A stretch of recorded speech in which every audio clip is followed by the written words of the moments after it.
Ladies and gentlemen, welcome to the second video of my MS Paint tutorial series. In my previous video, I demonstrated the use of the various basic tools of Microsoft's Paint, including the tools used to draw lines, curves and circles, and also the tools used to add colors to your drawing. In the video at hand, I'm going to teach you how to cheat draw with Paint. By that I mean I'll show you how you may now use what you've learned so far to draw an image on top of a photo, then remove the underlying picture and yet retain the drawing that you've made on top of it. For this purpose, I've selected a picture of my own house, a house with a number of different angles that would have been extremely difficult to draw by MS Paint if you were to do it freehandedly, especially when the house is seen from an oblique angle like it is shown here. If the photo upon which you'll be drawing is located in an ordinary Windows file system, you may start out with just opening the image in MS Paint. If it is located in a photo organizing system like iPhoto or Adobe Elements Organizer, however, then the first thing you need to do is to import the image into a Paint document, and so we have step number 1, copy the image and paste it into MS Paint. To do this in iPhoto, right-click upon the picture and select Copy from the menu that pops up. Next, go to MS Paint and paste the photo into an open Paint document.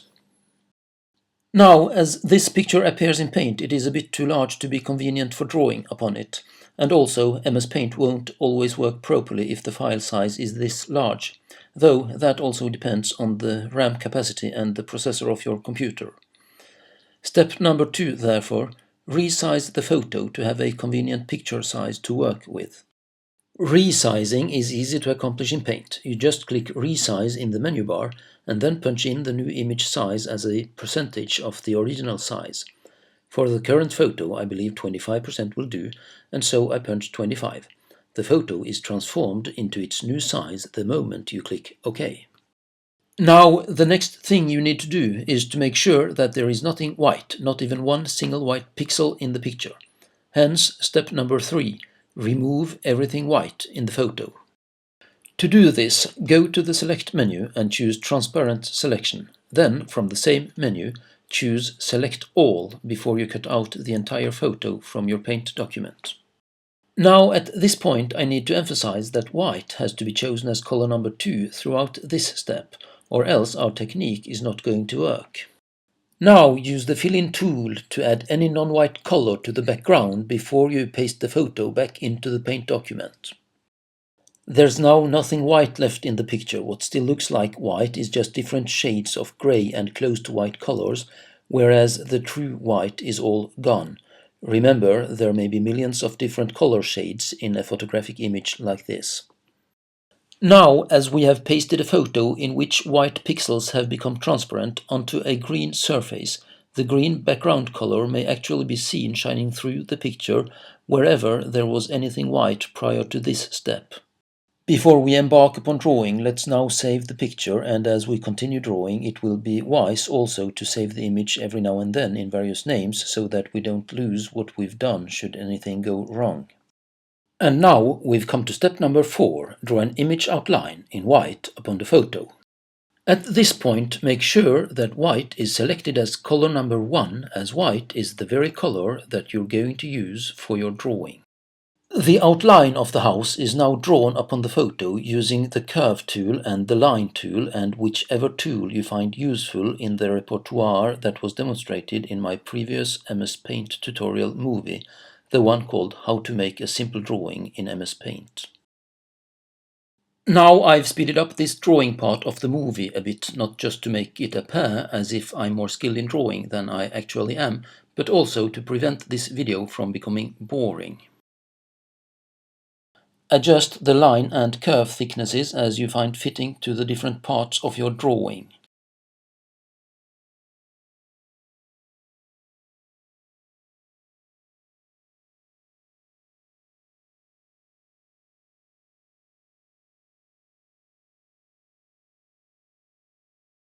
In areas with close to white colors, the white may be difficult to see. You may then choose to draw in a different color. Just remember to turn it into white later on.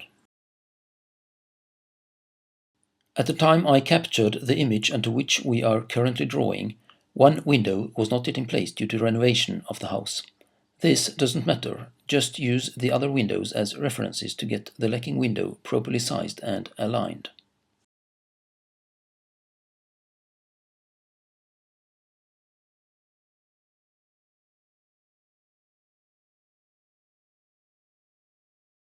Whenever you've drawn something you're not satisfied with, just use the regret tool and then draw it once more.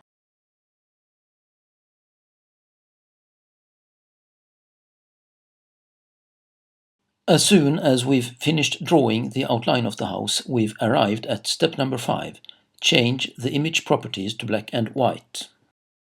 To do this, go to the leftmost menu, select Properties, then change the image properties to black and white, and click OK. A warning will appear telling you that you'll lose color information and that the action cannot be undone. Ignore the warning by clicking OK. This action changes every non-white pixel of your document into black, and so the house outline that we've just made is now turned into a white drawing on a black background. We've now arrived at step number 6, invert the image colors. This step is quite straightforward. You just click Select next to right-click upon the image, and then choose Invert Colors at the bottom of the menu that pops up. The final step is step number 7, add colors to your cheat drawing. To be able to do this, you first need to change the picture attributes back to color, or else there won't be any colors in the color palette.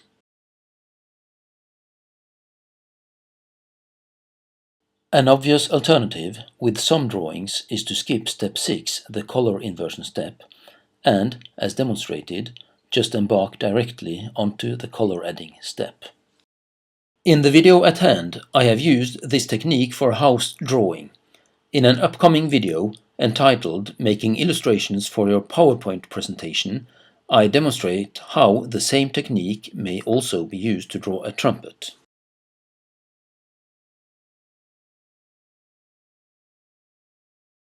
Ladies and gentlemen, as soon as we've saved our drawing, it now appears in our file system, ready to be combined with other images, such as these two drawings from my previous video. In order to import one image into another, you first open both Paint documents in separate windows. To downsize one Paint window so as to allow the other Paint window to appear, just grab the blue top bar of the window with your marker and drag it in a downward direction. You may next copy from one Paint window onto the clipboard of your computer using the Select menu along with the Copy, Cut and Paste tools, and thereafter paste the copied image from the clipboard into the document of the other Paint window. There are some pitfalls that you need to be aware of, however. As we select the white background of our recently drawn house image to be transparent, for instance, we also make the white window frames and the door frames transparent.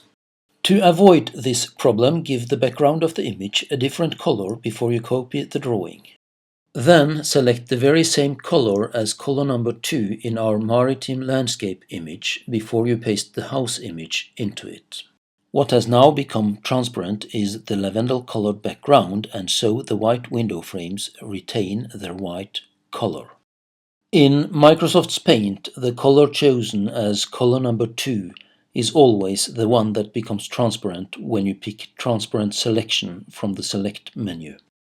Now, when the house image has been dragged to where you want it, it may be resized in various directions by just pulling upon the edge markers of the frame around the paste field.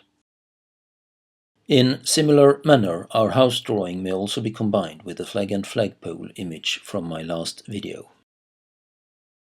In this instance, the most obvious pitfall lies in the fact that the flag image is much too large compared with the house image, and so we need to downsize it quite a bit for it to fit into the house image, or it will force an unnecessary enlargement upon the bitmap of the house image the moment we paste the flag into that document. Now, to downsize the flag image, you just click Resize in the menu bar and then punch in the new size that you want the image to have. In this instance, I believe a size about 30% of the original image size will do, and so I simply punch in the number 30.